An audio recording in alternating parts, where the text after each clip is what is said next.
ବିଭିନ୍ନ ପ୍ରକାରର ବେଲୁନ୍ ଲଗାଇ ରଙ୍ଗୋଲି କଳସୀ ଧୂପ ଦୀପ ଲଗାଇ ସାଜସଜ୍ଜା କରାଯାଇଥିଲା। ଶ୍ରେଣୀ କୋଠରୀ ଆଗରେ ରିବନ ବନ୍ଧାଯାଇଥିଲା। କୁନି କୁନି ପିଲାମାନଙ୍କୁ ଦ୍ୱାରା ରିବନ କଟାଯାଇଥିଲା।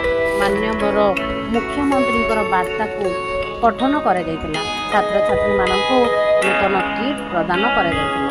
ତାପରେ ଶିଶୁ ବାଟିକା ଓ ଅଭିଭାବକ ଶିଶୁ ବାଟିକା ପିଲାମାନଙ୍କୁ ଓ ଅଭିଭାବକମାନଙ୍କୁ ବିଦ୍ୟାଳୟର ଭୌତିକ ଶୈକ୍ଷିକ ପରିବେଶ ସହିତ ପରିଚିତ କରାଯାଇଥିଲା।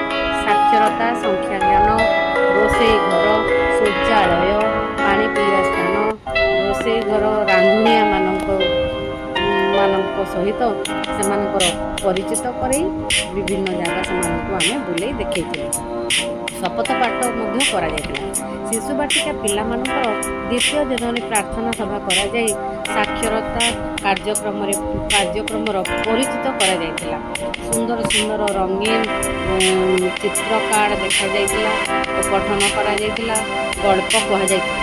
ତୃତୀୟ ଦିନର ସଂଖ୍ୟାଜ୍ଞାନ କାର୍ଯ୍ୟକ୍ରମରେ ସେମାନଙ୍କୁ ସାମିଲ କରାଯାଇଥିଲା। ତାପରେ ଚତୁର୍ଥ ଦିନରେ ସମସ୍ତଙ୍କୁ ନେଇ ପ୍ରଭାତ ଫେରି କରାଯାଇଥିଲା।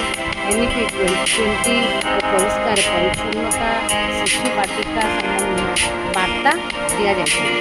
ସଂଖ୍ୟାଜ୍ଞାନ କାର୍ଯ୍ୟକ୍ରମରେ ଚିତ୍ର ଦେଖାଇ ଫ୍ଲାକ୍ସକାର୍ଡ଼ର ବ୍ୟବହାର ଆଉ ରଙ୍ଗର ପରିଚିତ କରାଯାଇଥିଲା। ସମସ୍ତ ଶିକ୍ଷକ ଶିକ୍ଷୟିତ୍ରୀ ଛାତ୍ରଛାତ୍ରୀମାନଙ୍କୁ ନେଇକରି ଫଟୋ ସେସନ୍ କରାଯାଇଥିଲା। ତାପରେ ଶେଷରେ କାର୍ଯ୍ୟକ୍ରମର ଉତ୍ସକୁ ଗୀତ ମାଧ୍ୟମରେ ତାଙ୍କ ଆଗରେ କୁହାଯାଇଥିଲା।